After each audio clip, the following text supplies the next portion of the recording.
Bé, bon dia a totes i a tots. Anem a començar aquest acte.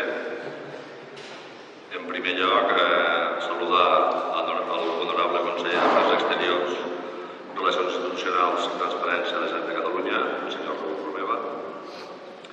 També al il·lustríssim president de la Diputació de Tarragona, el senyor Josep Poblet. El delegat del Govern de la Generalitat de les Terres de l'Ebre, el senyor Xavier Pallarès.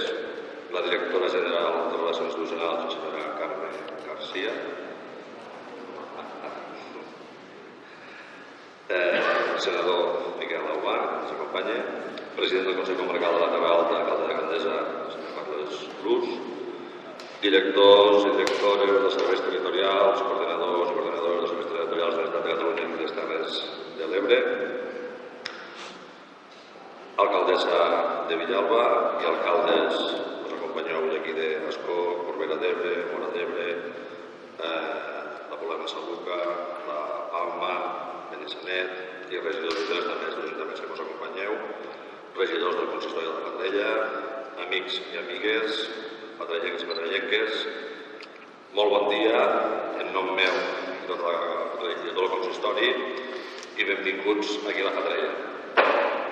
I benvinguts també a la Capella de la Mare de la Misericòrdia, un lloc emblemàtic de la Fatarella, al qual la gent hi té molta devoció i molta estima. Crec que per a mi, com a alcalde, però també com a fill de la Fatarella, avui és un dia molt important. És un dia molt assenyalat. És un dia en què, per fi, farem un reconeixement a les víctimes dels fets de la Fatarella. Enguany també se commemora el 80è aniversari de la Guerra Civil. Una guerra que a la Fatarella, entre els dies 24 i 27 de gener de 1937, va viure, diguem-ho així, un dels capítols més sagnants de la nostra història. Uns fets que ens van marcar. I ressalto marcar perquè ha estat així, en tots els sentits. Uns fets que van marcar que han passat del silenci o el no parlar-ne durant molts anys. I jo, com la Fatarella, soc un testimoni d'este silenci o no parlar-ne. Sí, fa 80 anys tot això, però crec que ja era hora i era el moment en què avui féssim este homenatge. Parlant del silenci de no parlar, esmentar que en el seu dia el senyor Josep Termes, potser, des del meu punt de vista, va ser un dels primers que va trencar este silenci i va començar a parlar. I avui també tenim aquí una sèrie de gent que també ho coneix molt bé. Este acte surt d'un dia per l'altre? No. Este acte, per poder arribar a este acte, hi ha hagut un procés, hi ha hagut una inquietud de familiars, de veïns del poble, que en el seu moment van demanar a l'Ajuntament que es fes un reconeixement, que senyalitzés la fossa on estaven, en aquest cas, els morts dels fets, i, han tardat 80 anys, però avui farem este homenatge. Per tant, després d'escoltar tot això, i per tot plegat, el que vam pensar i proposar és organitzar este acte. I per la transcendència de l'acte, i per la importància que té, doncs, lògicament, avui no hi podien faltar aquelles persones, historiadors, que coneixen els fets de la Fatarella, que han escrit sobre els fets de la Fatarella, que han parlat i conversat amb la gent del poble i que avui, en aquest acte, era importantíssim tindre'ls aquí per a que ells ens puguin parlar. Qui són aquesta gent? És el doctor Josep Sánchez Cervelló, catedràtic d'Història Contemporània de la Universitat Rovira i Virgili, el doctor Josep Maria Soler i Sabater, catedràtic d'Història Contemporània de la Universitat Autònoma de Barcelona i director científic del Comebe, i el doctor Agustí Colomines, director de la Càtedra de Josep Termes, de Lideratge, Ciutadania i Identitats, i director de l'Escola d'Administració Pública de Catalunya. A banda d'aquesta gent, a la transcendència de l'acte, tampoc hi podia faltar el president de la Diputació, el senyor Poblet, al qual jo li agraeixo moltíssim que avui pugui estar aquí, perquè soc conscient que tenia una agenda complicada, però moltes gràcies per estar avui aquí, entre altres. I també perquè amb ell, amb anteriors mandats, ja va estar aquí al poble per parlar també d'aquest tema que en aquell moment no va poder ser. I també, en l'acte, per la importància que té, no hi podia faltar la Generalitat, no hi podia faltar l'honorable conseller, en aquest cas, Raül Romeva. Agrair també, sincerament, que avui estigui aquí a la Fatarella presidint aquest acte. Després dels parlaments, els companys que tenim a la taula, en acabar els parlaments, anirem a fer la inauguració i emoció oficial del monument que s'ha fet i de la placa recordo la memòria de les víctimes dels fets de la Fatarella. Ho he dit alguna vegada a alguns mitjans de comunicació. S'ha de fer memòria i dignificar totes les víctimes. I avui fem un homenatge. I abans de pujar aquí a aquest Ajuntament ho hem comentat, no és el primer homenatge que es fa, sinó que ja se'n va fer un, diguem-ho així, que està escrit al llibre de Josep Termes, el llibre Misèria contra pobresa, en el final del seu llibre, que el va acabar d'editar el 2005 i que va fer la presentació aquí al poble d'aquest llibre, que va crear una mica d'expectativa de que se parlés dels fets. Diu així, diu, m'he decidit a incloure-ho tot, perquè els fets són els fets i els papers són papers ja vells i perquè tots plegats hem d'assumir el nostre passat comú, la nostra història. I sobretot perquè tota la gent de la Fatarella, els uns i els altres, som subjecte pacient d'unes circumstàncies exteriors i d'unes condicions socials, en uns de misèria i en altres de pobresa, que al capdavall els feu víctimes d'un clima de guerra incivil, violent i bàrbar, que no havien ni iniciat ni desenvolupat. Cal veure aquest llibre com el meu homenatge, com el meu modest homenatge al poble, tan sofert i humil de la Fatarella. Bé, moltes gràcies i ara sí ja passarem a que els companys us parlin en el següent ordre. En primer lloc, el doctor Josep Sánchez Cervelló, catedràtic d'Història Contemporània de la Universitat Rovira i Virgili.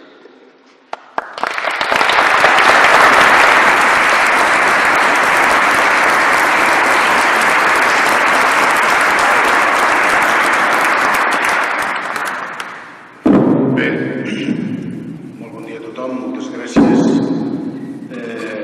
Autoritats, conseller, president de la Diputació, directors generals, etc., ciutadans de la Fatarella i d'altres llocs.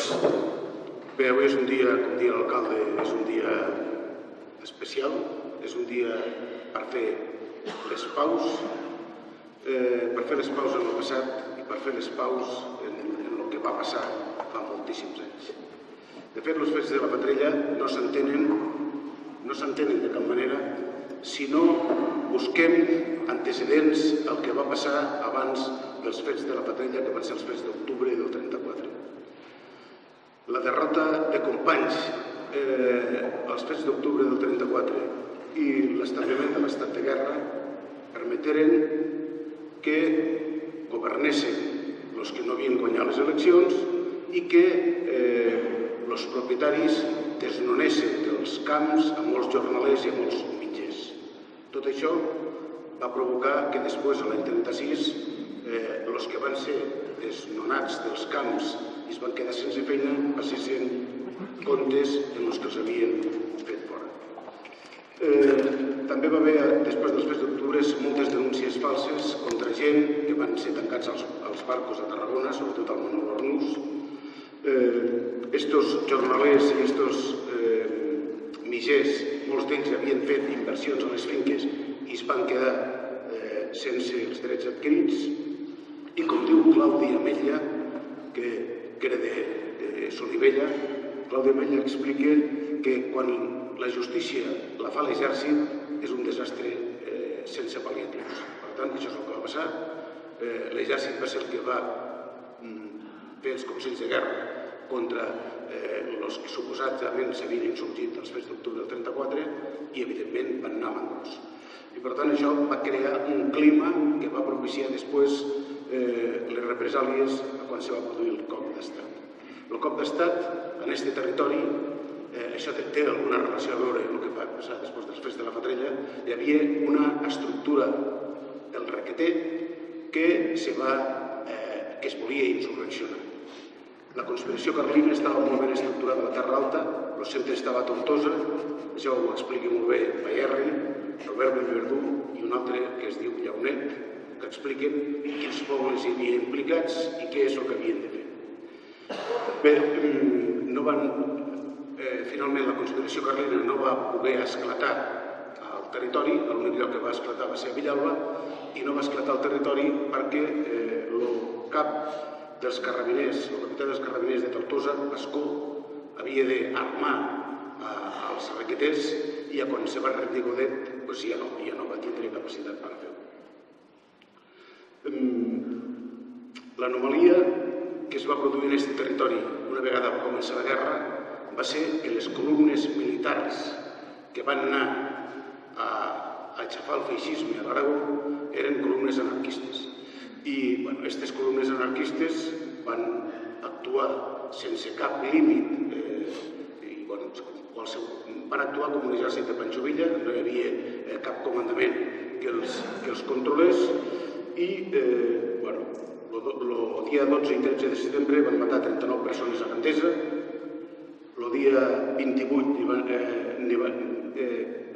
dia 14 n'hi van matar 28 a Falset i també van matar gent a Bot i a Horta.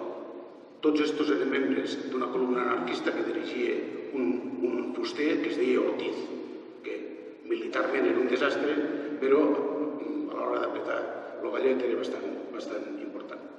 Bé, estes morts que fan a Falset, que fan a Gandesa i que fan a altres pobles de la Terra Alta, tenen que veure en les col·lectivitzacions. Maten a gent que són arrendataris, que són jornalers i que no volen entrar a la col·lectivitat. Per tal de controlar els comitès que hi havia als pobles, que estaven al marge del govern de Catalunya, el que es fa a l'octubre del 36 és crear una llei per les quals els consells municipals, és a dir, desapareixen els comitès, se creen els consells municipals en la varietat que té el govern de la Generalitat. A tots els pobles d'esta zona es crea un profund malestar contra la CNT i contra la FAI per la col·lectivitat forçosa que procuren establir. Com se fan les col·lectivitats? Primer, s'incauten les terres als rics, als que s'acusa en alguns casos, en molts casos, per ser antirepublicans i per anar en contra del govern legítimament constituït, en altres, sense cap motiu, denúncies falses que es faran en aquest moment i que es faran després a la postguerra. En qualsevol cas, el malestar contra la CNT i contra la FAI és molt gran, perquè s'han quedat en les terres dels rics i, a més, s'han quedat en la conselleria de proveïments. En època de guerra i en època de gana, els que tenen el menjar són els que manen. Per tant, en alguns casos, a les col·lectivitats, per exemple, a Flix, a les col·lectivitats va haver una reunió i van entrar els petits propietaris. Això m'ho va explicar Pere Pasqual, que se'n van donar compte quan ens hem incautat la terra del Gil, ens hem incautat la terra de no sé qui, ens hem incautat la terra de no sé quantos, i el que portava la veu cantant de les col·lectivitzacions, li va dir Pere Pasqual, evidentment ja és mort, el Pere Pasqual, li va dir, bueno, i tu, per què no poses la teva terra a la col·lectivitat? És que la terra no és meva, és de mon pare. Per tant, vull dir, col·lectivitzaven els altres, però no eren capaços de col·lectivitzar-se. En qualsevol cas, la idea de la CNT és col·lectivitzar les terres que havien pres els rics, però la idea de la UGT, del PSUV, d'Esquerra Republicana i de la Unió de Rabassaires era una altra. Era que aquesta terra que s'havia col·lectivitzat o que s'havia quedat en mans de la CNT se l'hauria de quedar al Consell Municipal. I, per tant, això va generar unes disputes molt grans i, per tant, el 6 d'octubre del 36 a la Torre de l'Espanyol, el secretari de la UGT, que a més era militant d'Esquerra Republicana, Josep Manero, va ser assassinat per la FAI. El dia 30 de setembre del 36, a Ascó, els comunistes i Esquerra Republicana es van vengar i van matar Ramon Bayona, que era el cap de la FAI d'Ascó. El 12 de novembre, també a Ascó, els de la FAI van matar Pere Jordà, que era un regidor d'Esquerra Republicana. El 14 de novembre, a Ginestà, els de la FAI van matar a Josep Soler, que era d'Esquerra Republicana. El dia 13 de desembre, a Garcia, els de la FAI van matar a Francesc Cardiel, a Genard Mani, que era d'Unió de Rabassaires, i a Evarist Lluís, que era regidor d'Esquerra Republicana. El dramàtic dels fets de Garcia és que Mani va escriure una carta a la Junta de Seguretat Interior del Govern de la Generalitat dient-li: els de la FAI mos mataran. Mos mataran perquè nosaltres som mitgers, mos oposem a que col·lectivitzem les terres, nosaltres volem continuar treballant les terres com les han treballat sempre i no mos deixen. I efectivament ho van matar. Arrel de que el matessin, la UGT va convocar al novembre una reunió a Móra d'Ebre i la decisió va ser plantar cara a la CNT. Els de la CNT, coneixent què és el que havia passat en aquesta reunió a Móra, n'hi van convocar una altra reunió a Móra la Nova, el 9 de novembre, en representants locals i comarcals de la Unió de Rabassaires, d'Esquerra Republicana, de la UGT i de la CNT. Van aparèixer allà 37 pobles del Priorat de la Ribera d'Ebre i la Terra Alta i en representants de la Junta de Seguretat de Barcelona. Va haver dues intervencions interessants en aquesta reunió. Una va ser de la UGT de Flix, no hi posa qui és o no, i digué que el que havia passat a Garcia i Escó era que els mitgers i arrendataris no volien entrar a la col·lectivitat i els van obligar per la força i que això s'havia d'acabar. La CNT de Gandesa va fer un discurs de tolerància dient que evidentment l'enemic no havien de ser els mitgers i els arrendataris i que l'enemic comú era Franco i no sé què més. En qualsevol cas, se van aprovar 7 punts, que el resumeixo en 2 per no allargar més el discurs, en el qual la CNT estava d'acord en que a les col·lectivitats s'havia d'entrar voluntàriament i també estava d'acord en que l'ordre públic passés dels Consells de Defensa dels municipis a la Junta de Seguretat. Bé, els acords no es van complir a cap puesto, hi va haver incidents a Ascó, a Móra d'Ebre, a Benissanet. El 22 de gener del 37, a Móra d'Ebre, la CNT va ocupar el poble amb 40 homes armats per a obligar els rabassaires i els d'Esquerra Republicana i els de la UGT a que entressin a la col·lectivitat. Van arribar els de la Junta de Seguretat de Barcelona, van calmar la situació, però la situació era molt tensa. També va ser molt tensa a Horta de Sant Joan, on la UGT, la Unió de Rabassaires, se va queixar de les amenaces continuades que feien els de la CNT per les mateixes circumstàncies. I per tant ja ens apropem als fets de la Fatrella. La col·lectivitat que va haver a la Fatrella la van començar 12 famílies. La major part d'aquestes 12 famílies se van quedar en les terres dels propietaris, però com que eren massa pocs per la terra que tenien, van demanar ajuda a la CNT de Tarragona i van arribar 2 col·lectivistes de Tarragona, un que es deia Nicolás Santamaria i l'altre que es deia Josep Molà. Mentre hi havia la col·lectivitat, els mitgers i els arrendataris van continuar treballant les terres encara que no hi fossin els propietaris. La CNT els van amenaçar, ells van fer una reunió entre els d'Esquerra Republicana, la Unió de Rabassaires, l'OSUC i la UGT, denunciant la col·lectivitat forçosa. I el dia 23 van expulsar en estos dos personatges que havien vingut de Tarragona i els van fer marxar del poble. El dia 24, milícies de la CNT van tallar les comunicacions del poble. En aquestes milícies de la CNT hi havia les milícies de Flix, les milícies de Móra la Nova, que van ser la major part de les matances que es van cometre per aquí va ser el comitè ferroviari de la CNT de Móra la Nova, i a més van arribar una columna de milicians de la Torrassa, del barri de la Torrassa i de Barcelona. De fet, els d'Esquerra Republicana de Tarragona van estar a punt de fer-se un atemptat a quan passaven per la carretera de Falset, però al final no es van acabar posant d'acord i no van acabar fent. El que va passar al poble va ser que, el que va dir la CNT, el que va dir Solidaritat Obrera, va ser que s'havia alçat la quinta columna. I la quinta columna ho justificaven perquè havien trobat al poble en un capellà que estava refugiat al poble, en tot el dret del món està refugiat, i havien trobat banderes espanyoles monàrquiques.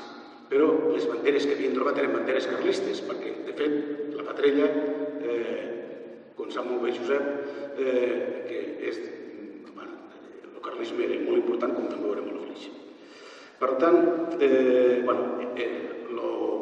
comissari d'Ordre Públic, que es diu Tomàs Fàbregas, que va arribar en les forces d'Ordre Públic i els carrabiners després a la Fatrella, va desmentir totalment aquestes apreciacions que havia fet la CNT i perquè veiéssiu que la història local és fonamental per a construir la gran història més global, és que els fets de la Fatrella van significar el fi de les conselleries de defensa dels pobles i per tant a partir d'aquell moment l'ordre públic va passar a mans de la Generalitat i els fets de la Fatrella són també uns antecedents dels fets de maig.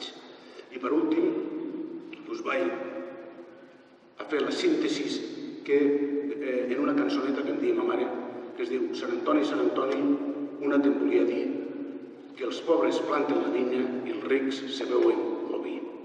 En realitat, Este enfrontament entre pobres i rics és una de les qüestions claus per entendre qui tenia la terra, qui no tenia la terra, i sobretot a la terra del secà, que era una terra molt pobra, els més rics del poble també, com deia Josep Termes, també eren pobres. Moltes gràcies.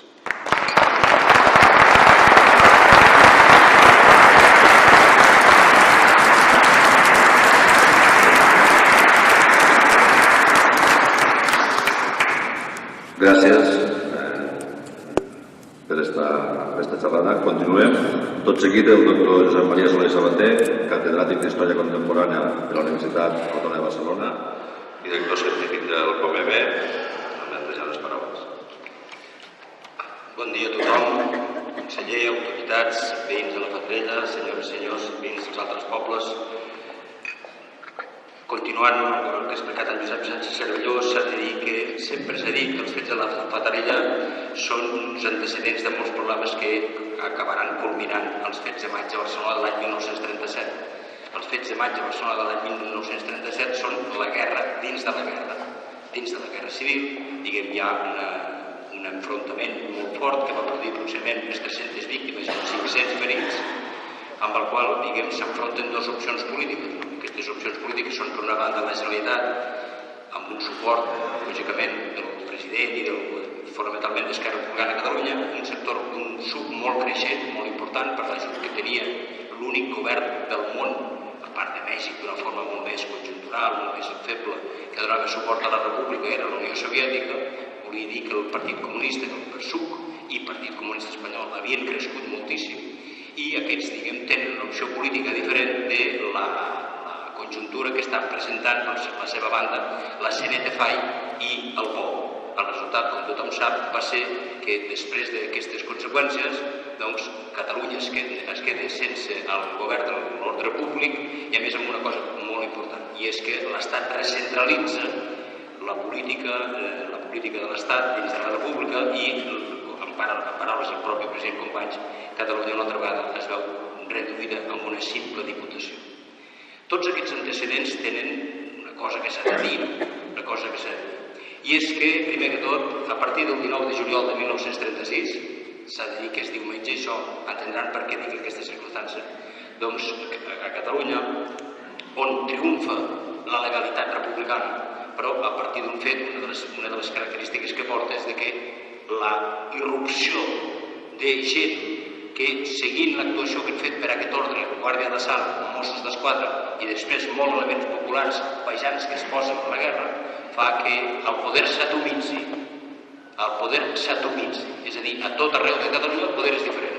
És diferent el poder que sortirà a Sant Joan de les Abadeses, fonamentalment un POU, Partit Obrer d'Unificació Marxista, comunistes heterodoxes. És diferent del poder que hi haurà a Lleida, amb el qual la influència fonamental està entre sectors, que podríem dir, entre sectors propers cap als comunistes del SUC, però amb una presència molt forta del POU, o bé a molts llocs, gairebé tots els llocs rurals de Catalunya, com la majoria dels pobles de Catalunya, el poder majoritari són comitès molt influenciats per Unió de Rabassaires i Esquerra Republicana de Catalunya, amb poblacions amb les quals són a mig camí entre la indústria, i encara el món rural molt pes, i la significació del SUC al principi de la guerra és important, i a la resta dels llocs de Catalunya, diguem, on hi ha indústria i on hi ha un contingent important de sectors, de fàbriques textils, etc., o d'indústria la més diversa, el poder fonamental és de la CNT-FAI. Primer argument, vol dir que les ordres que surten de Barcelona no es compleixen a tot arreu. Tothom fa el que vol perquè el poder s'ha atomitzat, perquè com tothom sap, si dins de l'anarquia no hi ha jerarquia, per quina raó han de creure la gent de Gandesa el que diguin els a Barcelona? Si tots són iguals, si no hi ha jerarquia. Això explicarà molts dels fets que començarem a viure. També una altra circumstància en referència a aquests fets de maig. Quan nosaltres parlem dels fets de maig de 1937, d'aquesta guerra civil, dins de la guerra civil, com deia, sabem que porta com a conseqüències enfrontaments a llocs tan diversos com enfrontaments amb morts, a llocs tan diversos com el que, en fi, fa molts anys, vam explicar dels altres fets de maig arreu de Catalunya, no?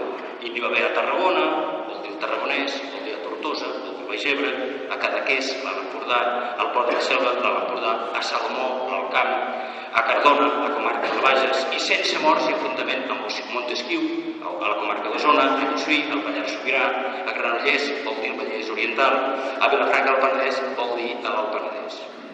Què vol dir tot això? Si totes aquestes circumstàncies s'han produït a conseqüència dels fets de maig de 1937 i després dels fets de maig de 1937 ja tot es paralitza, mirem quines causes prèvies i anteriors hi ha hagut. Primer que tot, una cosa que és molt important, i és que no tothom està a favor de les col·lectivitzacions. No tothom està a favor de les col·lectivitzacions. És a dir, normalment, on predomini una força sindical que sigui o bé UGT, o bé Unió Rabassaires, o bé el SUC, o bé Esquerra Republicana, les col·lectivitzacions aquí són escasses, al conjunt de Catalunya. A la resta, on normalment predomini o tingui més importància la CNTFAI, hi haurà més col·lectivitzacions. Mirem els llocs on domina la CNTFAI. Doncs en llocs on domina la CNTFAI, les col·lectivitzacions en cap cas arriben al 20% de la població. En cap cas arriben al 20% de la població. Socis i familiars. Sobre les col·lectivitzacions vol dir que les col·lectivitzacions quan es realitzen arriben a un 10% de la població.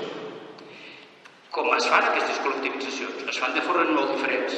Anem a seguir una mica els enfrontaments previs als fets de la Fatarella, perquè tothom vegi que els fets que fan la Fatarella no és un càstig diví que va passar damunt de la Fatarella, encara sí que és veritat que, en fi, amb tots els llocs de Catalunya investigats, tots sense excepció, amb tots els pobles de Catalunya ho vam investigar absolutament tots, cap poble de Catalunya té un enfrontament tan dur com a la Fatarella. Raó per la qual el meu reconeixement amb aquest acte que he fet al Memorial Democràtic, aquest acte tan important i tan valerós, això sí que és coratge, fruit de l'amor que fa l'Ajuntament de la Fatarella, i això és possible perquè té coixí social de la gent de la Fatarella. I això s'ha de destacar, això és extraordinari. Cap poble de Catalunya de moment ha fet això, amb aquesta intensitat.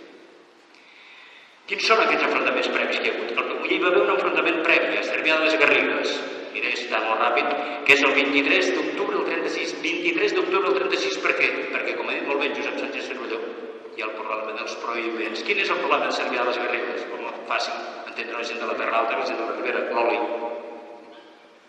Hi ha hagut la collita d'oli, s'ha de fer la collita d'oli, com es repartirà? Aquí hi ha el primer enfrontament amb morts. Cervià de les Garrigues és un poble que està tocant a l'alt, les Garrigues, les morts és blanques, i 6 morts que es maten pel carrer, l'enfrontament amb això. El segon enfrontament que hi ha és l'enfrontament que es produeix a Riu d'Arenes, el novembre del 36, comarca de la Selva, un mort. Enfrontaments, enfrontaments. Sempre el problema és les col·lectivitzacions. L'altre poble que està és, també s'ha dit aquí, a Ginestar, el cas de Garcia és un cas molt greu per una raó, perquè el propi president Companys, ho ha dit en Josep, el propi president Companys diu, escolta'm, que no digui la premsa que són burgesos, que no és la revolta burgesa, és que això és la ignorància de la ideologia, quan la ideologia sectària és molt ignorant. Burgesos a Ginestar, si són 3 militants d'Esquerra Republicana de Catalunya pagesos. Burgesos res. El que passa és que per raons ideològiques, llavors l'enemic s'identifica com a adversari i es calumnia. El segon enfrontament que hi va haver, en referència a això, a la Garriga, al Vallès Oriental, també el problema el mateix. Fixeu-vos que és a tot arreu de Catalunya, gairebé com un atac catòlic que s'enfronta a tot arreu. Amb una altra característica amb la qual, enfrontats per cert aquí les patrulles de control, els pagesos tenen coratge, tenen valor, un parell de raons i de virtuts, i amb escopetes s'enfrenten amb aquests que els volen prendre part de les collites dels magatzems. No creguem que això.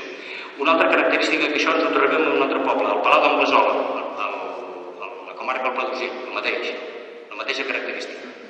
Una altra característica igual, la Maçanet de la Selva, el mateix.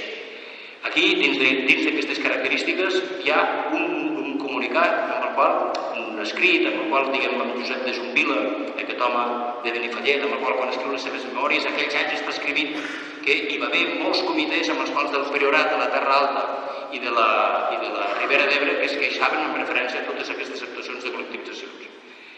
Quin altre incident hi ha? Hi ha un altre incident que és l'incident que es produeix a Sant Martí de Centelles, a Osona. Aquí el fet és molt greu. Agafen a 5 pagesos, tot un grup de gent amb el qual són patrullers. Aquests patrullers venen de Barcelona, diguem, original de Barcelona per no estigmatitzar un barri.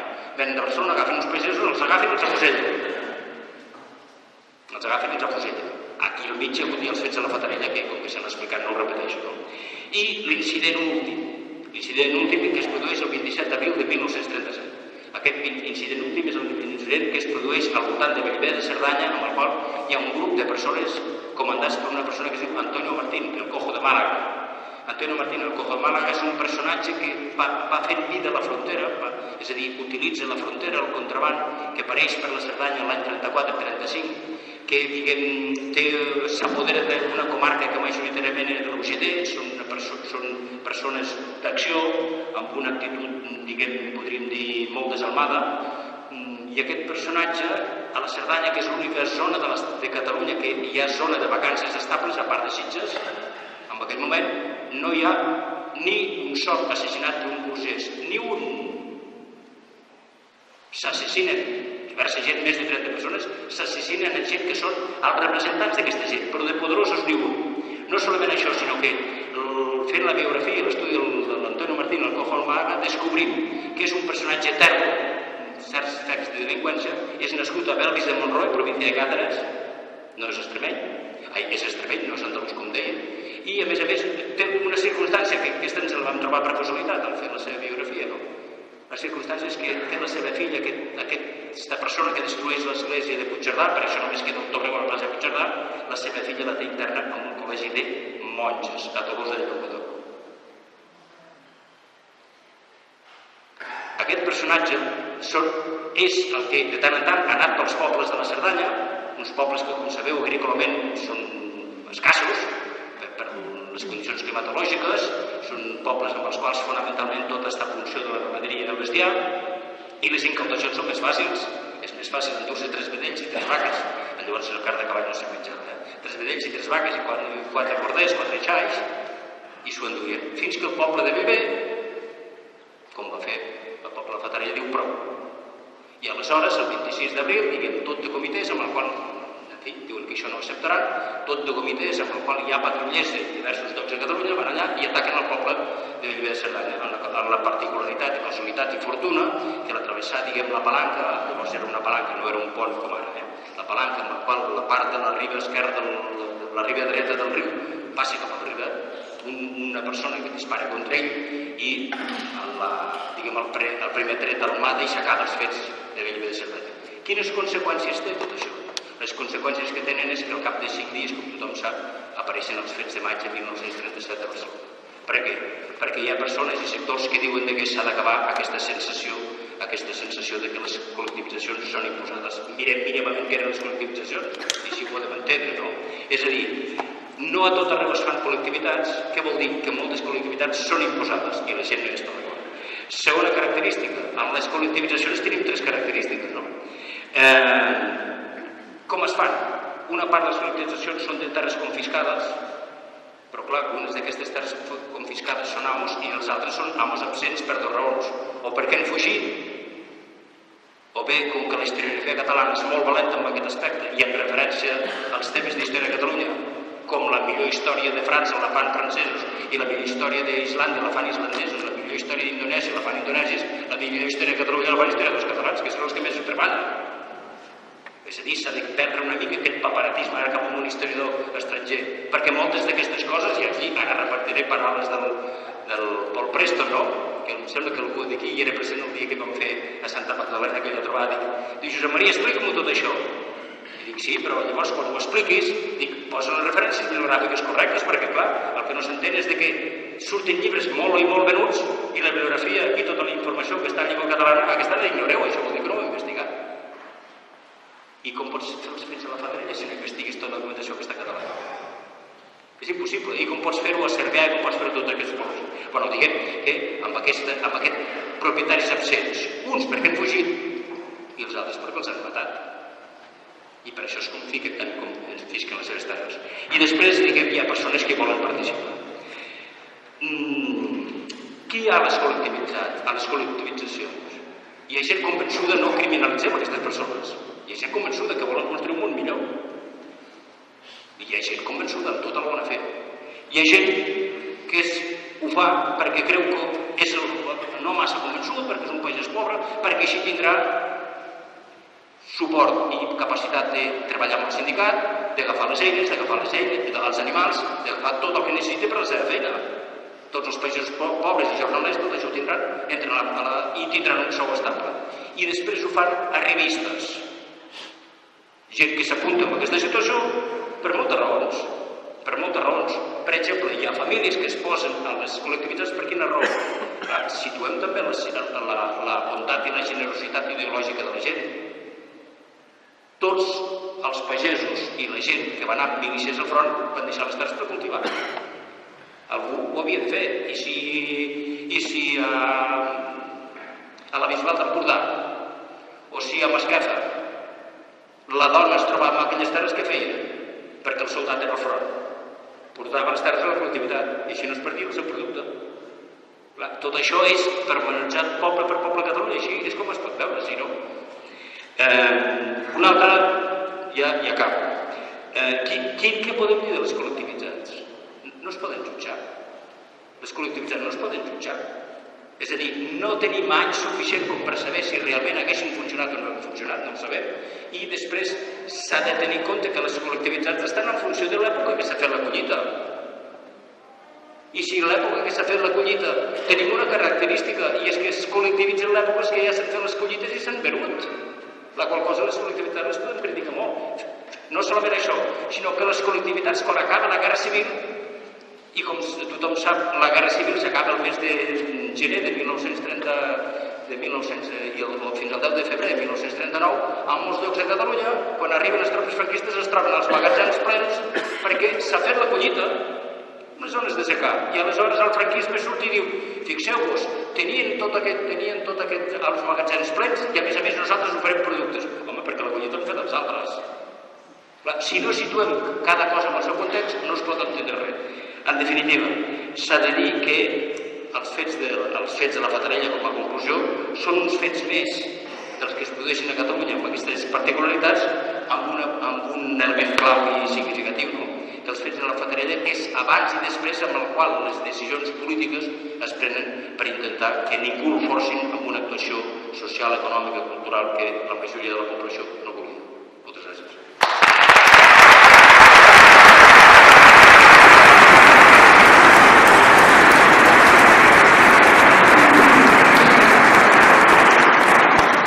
Gràcies, Josep Maria. Continuem. Tot seguit el doctor Agustí Colomina, director de la càtedra de Josep Termes, de Lideratge, Ciutadania i Identitats, i director de l'Escola d'Administració Pública de Catalunya. Honorable conseller, il·lustríssim alcalde i president de la Diputació, directora general, alcaldes, regidors, amics en general. A mi m'han demanat que parli sobre Josep Termes perquè justament Josep Termes és l'únic historiador professional, per dir-ho així, que ha tractat els temes de la Fatarella, els fets de la Fatarella. Vostès saben que Josep Termes, que va néixer el 1936 precisament i que va morir el 2011, té una important obra historiogràfica que és bastant coneguda, però sobretot destaca especialment la seva aportació sobre el moviment anarquista espanyol i català des del seu treball primerenc, que és Anarquismo i Sindicalismo en Espanya, la primera internacional, que és de l'any 72, que és considerat un llibre de referència tant per l'agudesa de la seva anàlisi com per això que ara deia el Josep Maria, no? Si el Josep Termes, en comptes d'escriure en català o castellà, hagués escrit en anglès, doncs avui seria considerat un dels principals historiadors del moviment obrer mundial. Perquè amb aquell llibre iniciàtic va sentar les bases d'una manera de fer història que eren molt diferents del que s'estava acostumat en aquell moment. Perquè no només feia història del moviment obrer estrictament, que era l'estil francès, per dir-ho així, de fer història, sinó que en aquell llibre ja apuntava maneres del que és la cultura, per dir-ho d'alguna manera, la cultura obrera, que és una cosa molt més àmplia que el moviment obrer estricto sensu. Cosa que va quedar absolutament reflectida en l'últim dels seus llibres, que és una obra monumental, que és la història del moviment anarquista a Espanya, que dic monumental perquè els seus fills ho deuen recordar, perquè van haver de transcriure aquella lletra minúscula del Josep, i no recordo el nombre de pàgines que té, però pràcticament té 800 o una cosa així, per tant és una barbaritat absoluta. Justament que es va publicar el 2011, que és un ampli compendi de tot el que havia treballat durant tota la seva vida sobre els anarquistes, la cultura obrera, els corrents obreristes. Personalment he tingut el privilegi, a més de publicar un parell de llibres amb ell, un a l'any 1992, just quan jo era, diguéssim, començava la meva carrera, i a l'any 2003. I l'editorial que tinc amb el meu amic Vicent Olmos, l'editorial Afers, doncs des de fa molts anys, des del 85, hem publicat molts treballs del Josep Termes i justament el primer d'aquests treballs que vam publicar de Josep Termes era aquest Misèria contra pobresa, els fets de la Fatarella de gener de 1937, un exemple de resistència pagesa contra la col·lectivització agrària durant la Guerra Civil, que amb el seu títol ja ho diu tot. És un títol, la part sintètica, aquesta que diu Misèria contra pobresa, que crec que és una síntesi genial del que hem explicat d'una forma més detallada, l'enfrontament que va haver-hi durant la Guerra Civil, i després perquè reflecteix justament el que hem pogut veure en molts altres llocs que s'ha donat. Jo he estudiat el cas de la col·lectivització agrària de Catarroja al País Valencià i es dona a circumstàncies molt semblants a aquesta, de l'enfrontament entre els pagesos que no són rics però que tenen una mica de terra i aquells que els intenten col·lectivitzar. A Catarroja en concret no hi ha aquests, no hi ha morts, però a Pego sí que n'hi ha, o a altres llocs del País Valencià també n'hi haurà. Els esdeveniments de la Fatarella són un element clau en l'atenció que, com deia el Josep Sánchez Cervelló, van desembocar els fets de maig de 1937. És una cosa que no podem deslligar, perquè sovint pensem que les coses passen perquè sí, o es donen perquè sí, i la realitat de la realitat és que ens trobem una circumstància que la Generalitat ja està veient per gener de 1937 que està passant una cosa que després acabarà esclatant d'una forma molt forta. Perquè vam fer una convocatòria,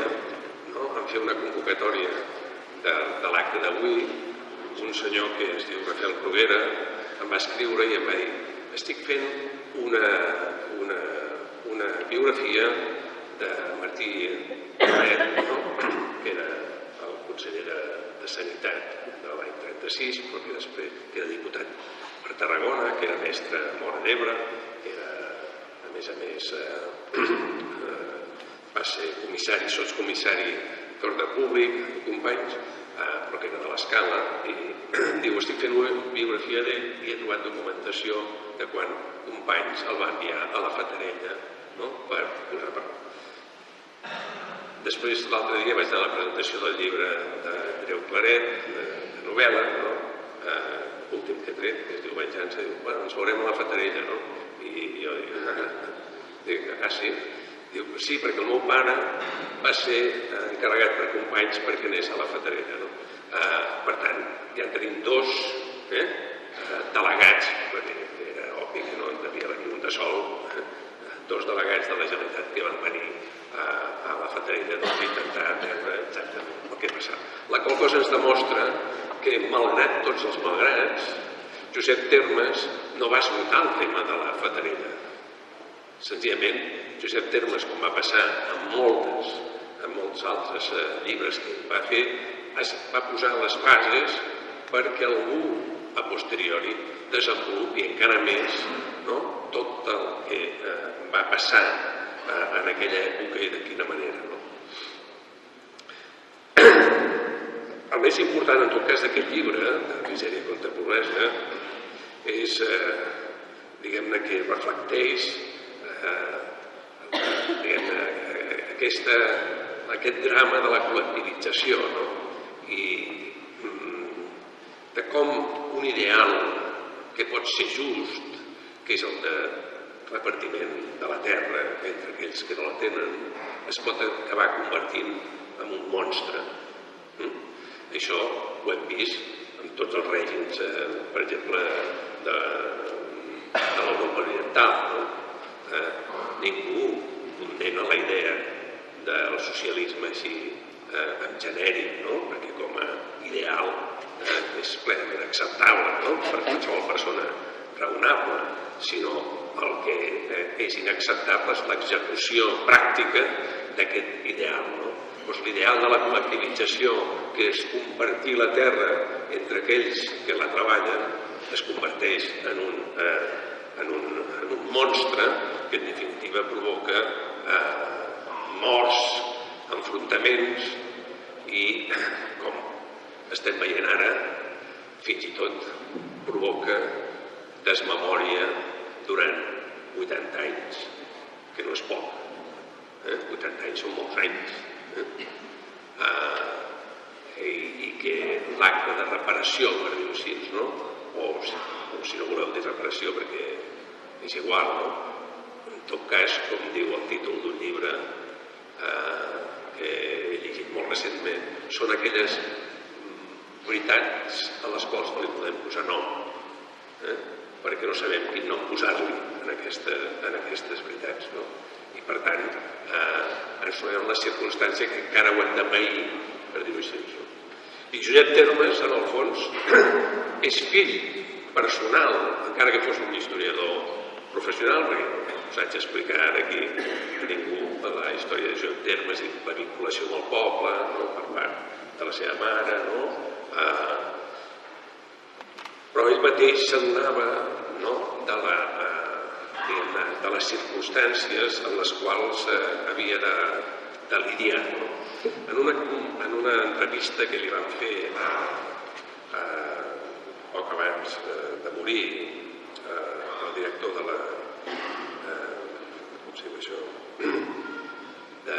l'Avenç, de la revista l'Avenç, amb motiu de la sortida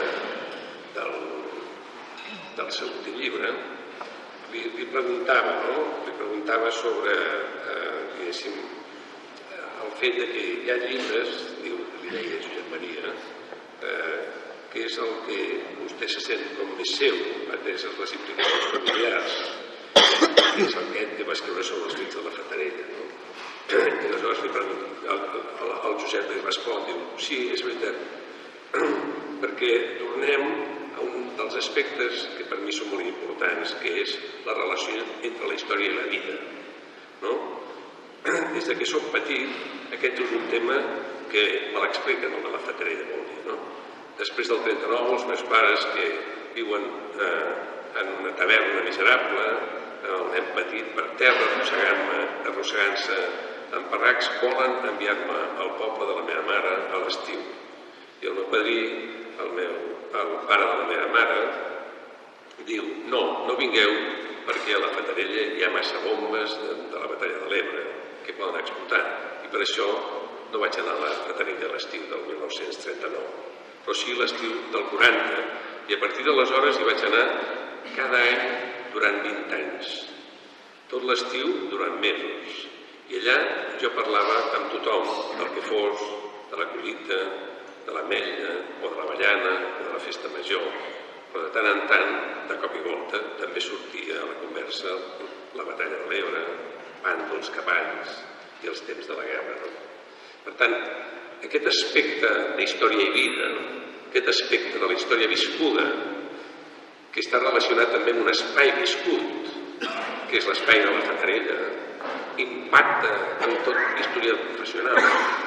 I el que ho negui, senzillament enganya o fa com el que acaba de dir el Josep Maria Soler, que parla d'oïdes, no parla exactament d'allò que veu.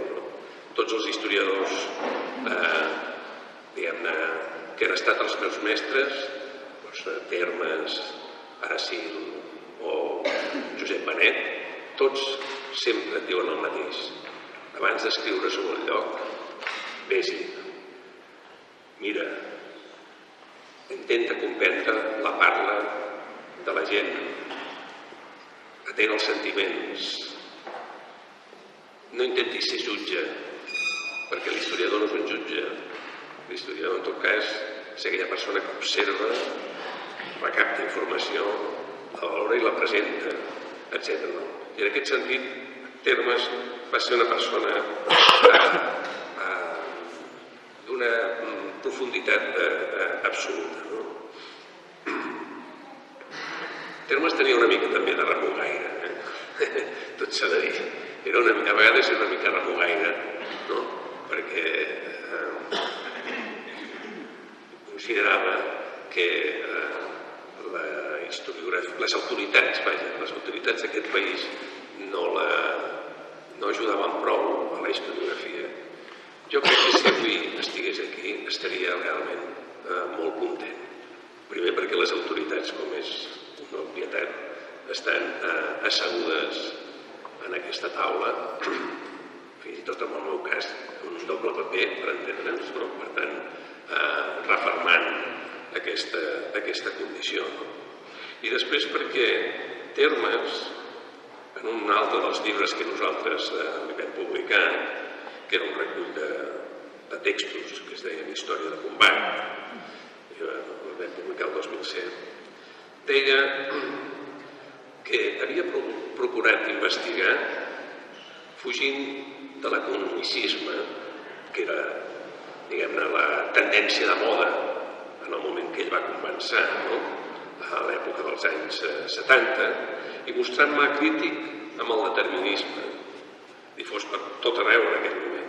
He intentat vestir una interpretació de la nostra història en clau popular i nacional, de com, en un marc territorial nacional, el moviment de les seves classes populars articula un seguit de projectes socials, polítics i culturals alternatius i de plena nacionalització de Catalunya. Termes, des del meu punt de vista, és un clàssic de la historiografia catalana, o hauria de ser-ho, carregat d'intuïcions i d'una cultura tan vastíssima com poc pedant, que és el que d'altra banda predomina en el món dels historiadors, i als quals sempre se'ls entravessa la ideologia i els fa malbé el pòsit documental que han trobat en els arxius, que és com aquell. Ara hi ha un cas molt recent d'un historiador que aixeca l'estandard, diu que la Renaixença és un invent dels nacionalistes. Resulta que tots parlem de la Renaixença i només n'hi ha un que diu que no, i diu que tots som una colla de desgraciats, per dir-ho així, nacionalistes, que hem desvirtuat la història de Catalunya.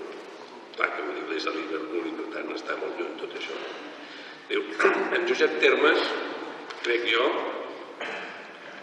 deia el conseller de Cultura a l'època que va morir, ell diu, Josep Termes és un referent per a molts historiadors i molts ciutadans de Catalunya.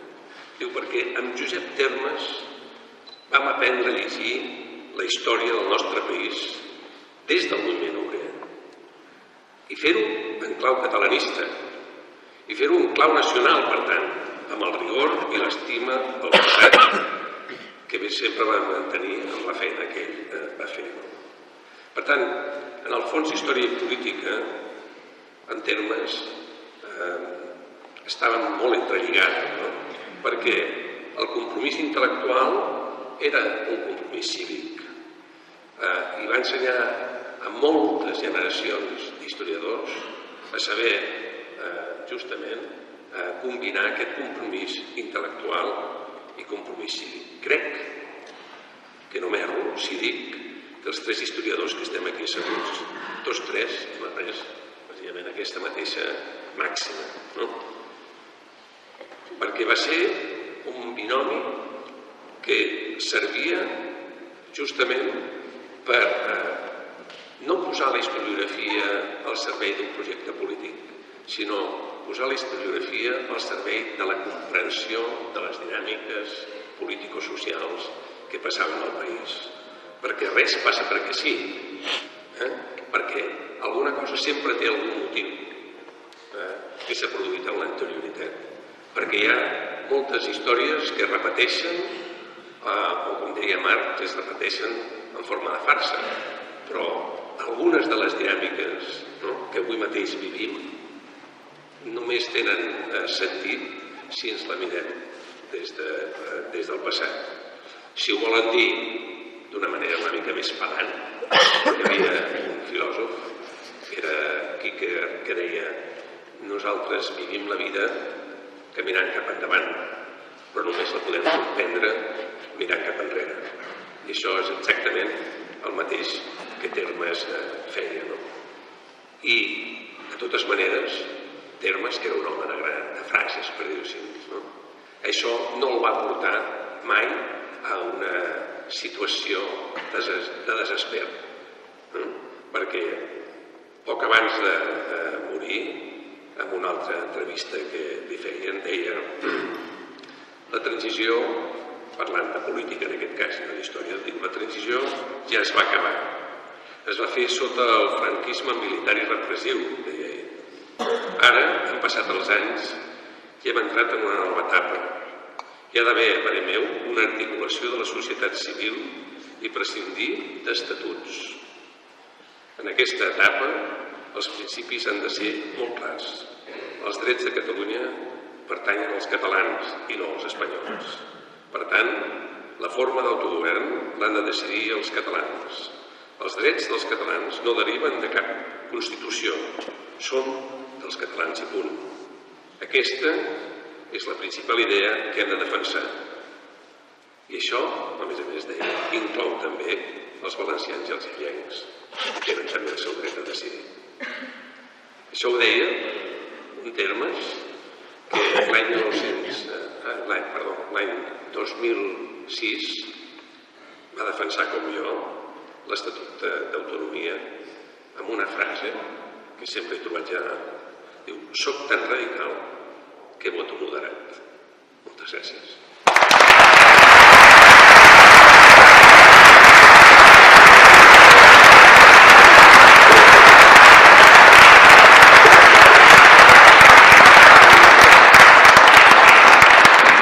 Moltes gràcies, Agustí. Continuarem tot seguit, il·lustríssim senyor Josep Poblet, president de la Diputació de Tarragona. Honorable conseller del Govern de Catalunya, senyor Raúl Romeva, il·lustríssim senyor alcalde de la Fatarella i membres de la Corporació Municipal, senyors diputats de la Diputació, senyor director general, senyor senador, senyor president del Consell Comarcal de la Terra Alta, alcaldes i alcaldesses, autoritats, familiars dels absents, veïnes i veïns. Feu-nos valents, fills de la Fatarella, per una humana convivència, pel somni ingenu de la pau. Digueu els noms, fills de la Fatarella, ompliu l'espai que respirem. Feu-nos valents, fills de la Fatarella, per una pau sense temor. He volgut començar les meves paraules emprant els versos de Lluís Llach en la cançó Fills d'Hiroshima, dedicats, això sí, en aquest cas, a la memòria dels 34 pagesos morts el 1937. Han passat 80 anys i a les ciutats, a les viles i als pobles hi segueixen germinant l'educació, la convivència i la fraternitat.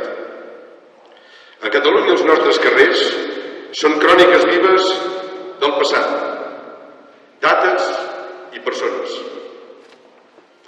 Els nostres pobles tenen discurs i mostren sempre la presència d'aquells que ens han precedit. Ens parlen de la nostra fragilitat i de tot allò que és efímer. Sabem que no estem sols, perquè únicament al nostre poble les pedres indiquen que ens guarden un lloc. Per això sempre hi tornem, perquè són el pont que comunica comunica les dues riberes per on discorre la nostra vida. Ara, a la Fatarella, també les pedres uneixen memòria i sentiments. Avui aquest acte aplega el poble i els seus representants institucionals, l'Ajuntament, el Consell Comarcal, la Diputació i el Govern de Catalunya. Podem afirmar rotundament, i som tots. Així ho reclamà el fill de la Fatarella, net de pagès assassinat i amic meu, Josep Gironès d'Escarrega, quan a principis dels anys 90 va parlar per primer cop dels fets de la Fatarella en el pregó de la Festa Major d'agost i el casal de la Vila, el sentir-ho. Va emmudir.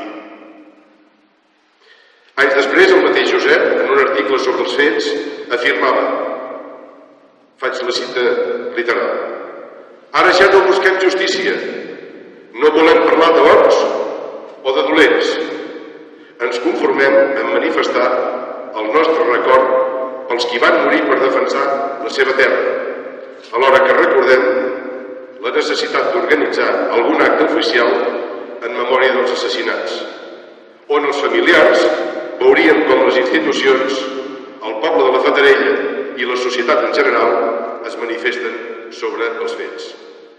Final de la cita. Han passat 80 anys, però el dia ha arribat.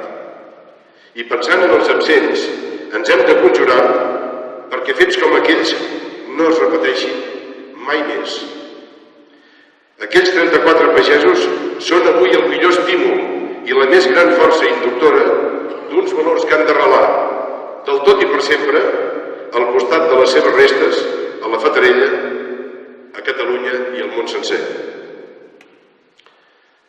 Permetin-me que doni les gràcies a tothom, als familiars, descendents, a les entitats, al poble, a les autoritats, per haver anat construint, a poc, potser, el pensament i la reflexió que ha fet possible aquest acte d'avui. I si m'ho permeten, jo mateix, que per la meva àvia materna soc descendent del Pinell de Brai i conec el dolor que li produïen aquells tràgics esdeveniments, en el seu record i en el de tots, vull finalitzar afirmant: descanseu en pau, viureu sempre en el nostre record i no en tingueu dubte en les de les generacions que vindran. Moltes gràcies a tots i a totes.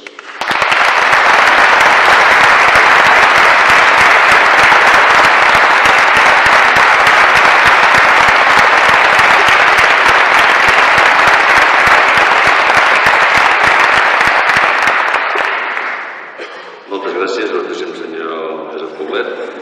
Ara sí, ja com a acte de cloenda d'esta primera part, dirigirà les paraules l'honorable senyor Raül Romeva, conseller d'Afers Exteriors, Relacions Institucionals i Transparència de la Generalitat de Catalunya.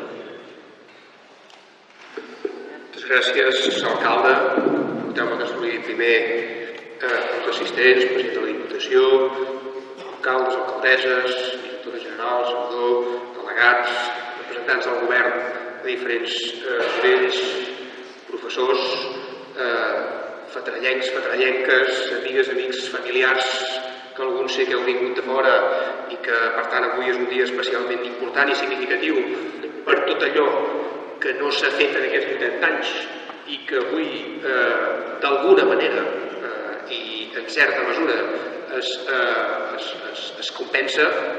Crec que és especialment important dir que per mi és no només un plaer, sinó un acte de responsabilitat enorme tancar aquest acte.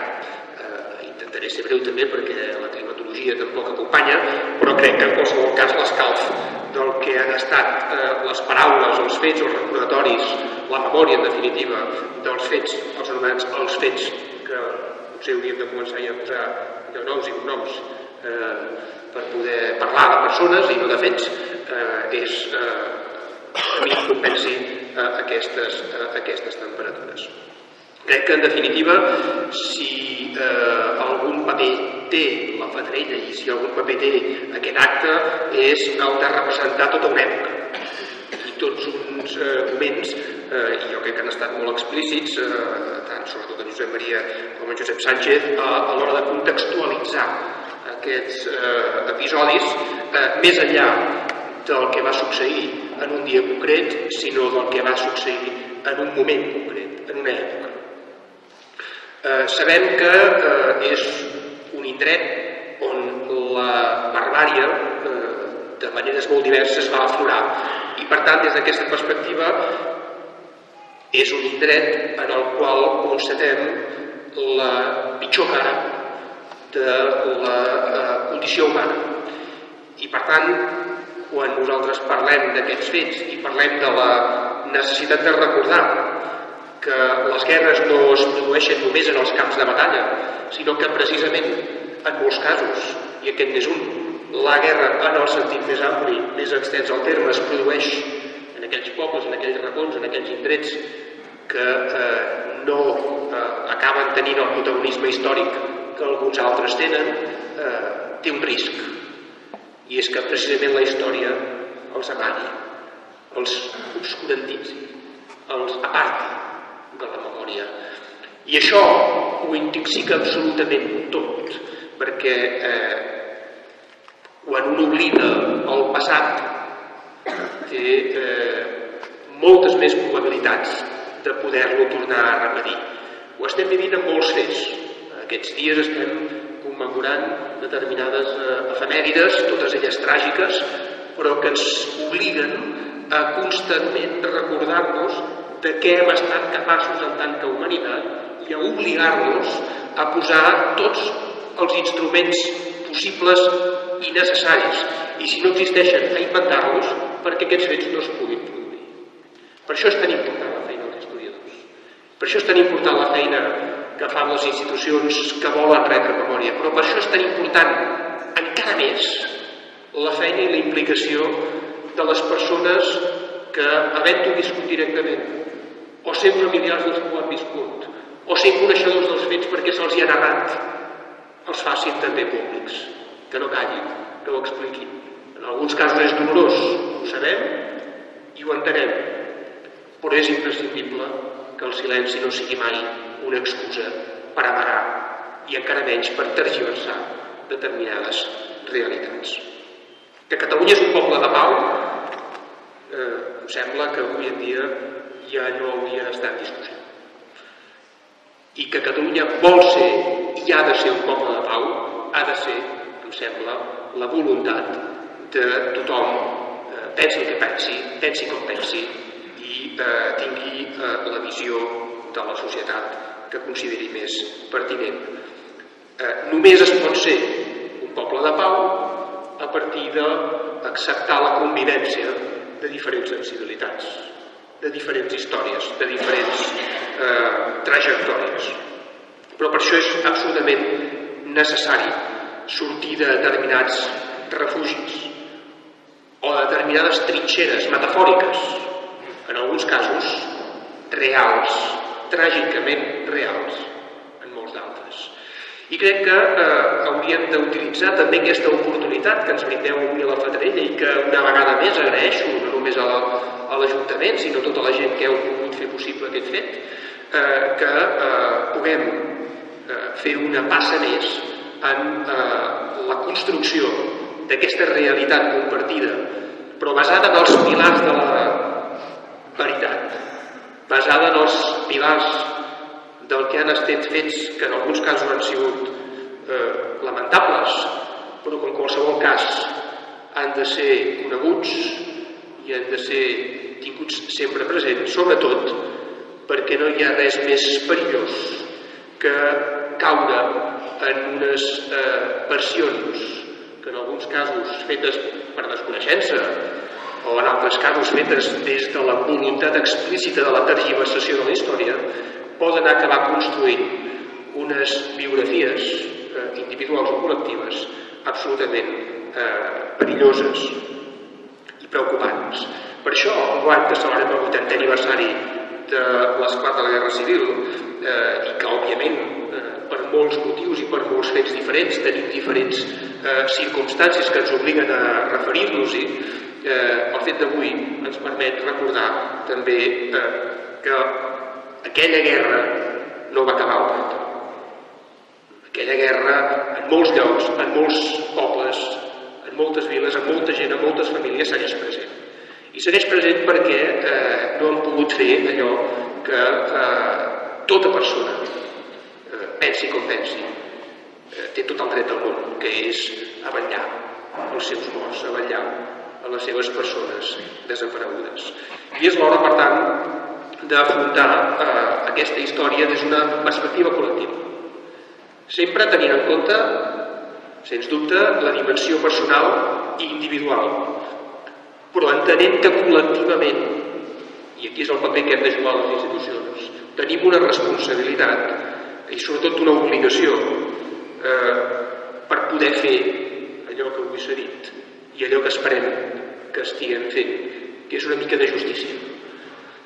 Per descomptat, un acte de dignitat, per descomptat, un acte de reparació, però esperem que també pugui ser, i aquesta és la voluntat, un petit acte de justícia.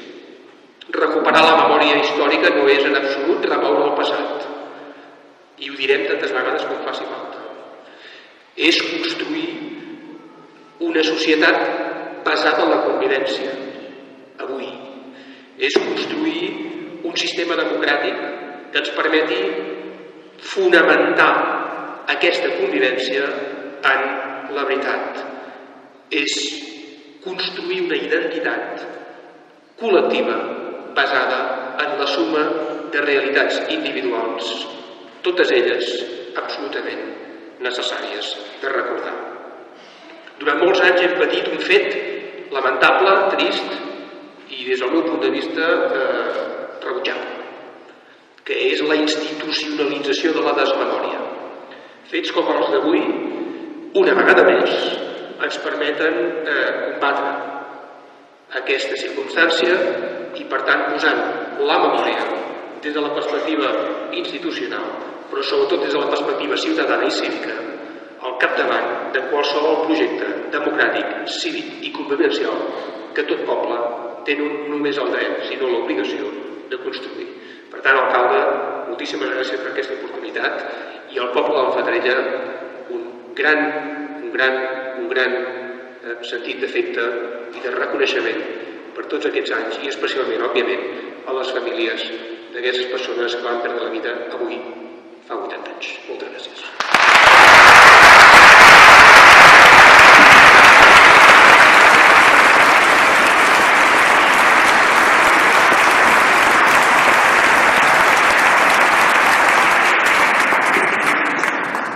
Moltes gràcies, honorable conseller. Gràcies també al president de la Diputació, als secretaris que han demanat. Moltes gràcies per aquesta primera part, per aquesta primera xerrada. Agrair també a tota la gent del poble que de forma directa o indirecta ha participat o ha col·laborat en que este acte pugui tirar endavant.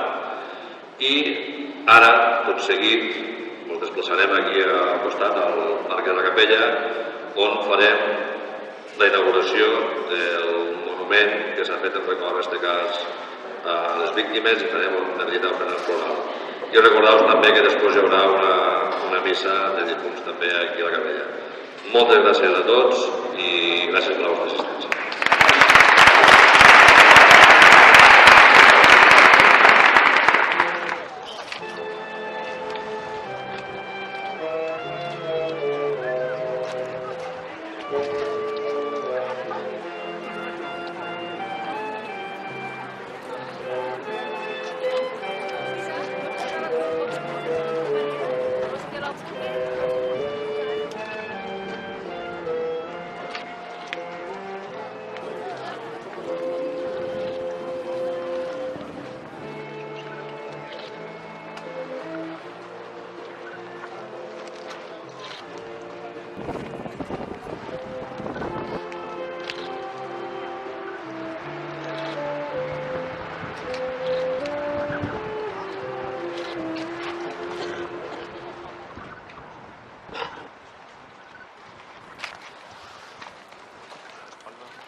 Com ho fem, això?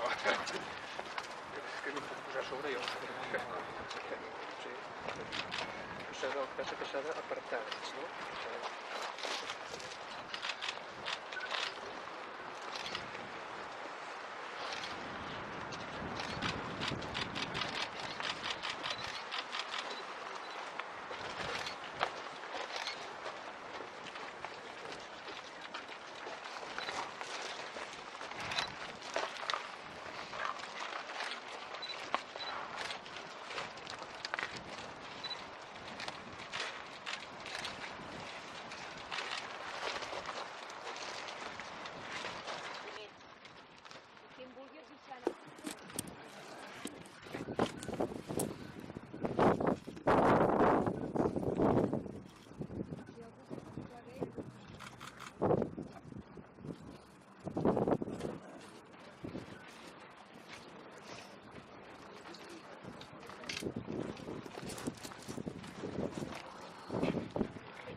toca destacar. El que fa a tot el tema de la feina que s'està fent amb les fosses, sabeu que és un tema que està en marxa i, per tant, a mesura que anem treballant, anirem donant més informació. Agrair a la Diputació, senyor president, al conseller Romeva, que quan ha estat avui aquí en aquest dia tan important per a nosaltres, tan assenyalat, i penso que ens tocava fer i ho hem fet i res més. Que això sento un precedent per a que recuperéssim la nostra memòria. Molt bé.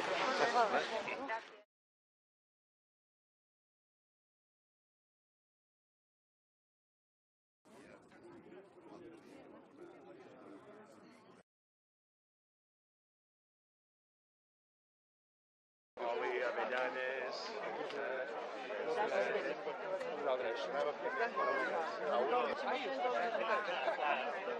Amen.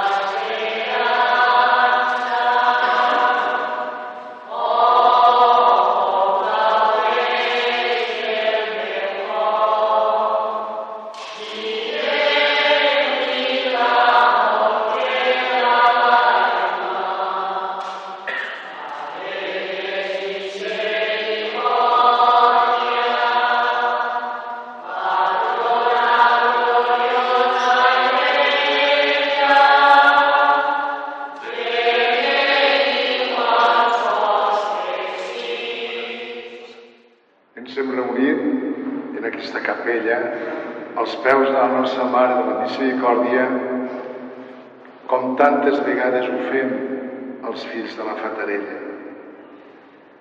Però la nostra presència avui té una motivació molt especial. I és per recordar un fet luctuós que va marcar la vida del nostre poble i molt especialment d'unes quantes famílies. Per això no és d'estranyar que en aquests moments tinguem dos sentiments que embarguen i afecten el nostre cor.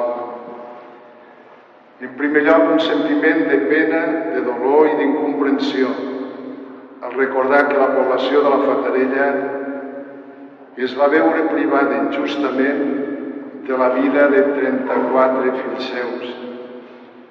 Un fet luctuós, trist i lamentable que mereix el nostre rebuig i la nostra condemna.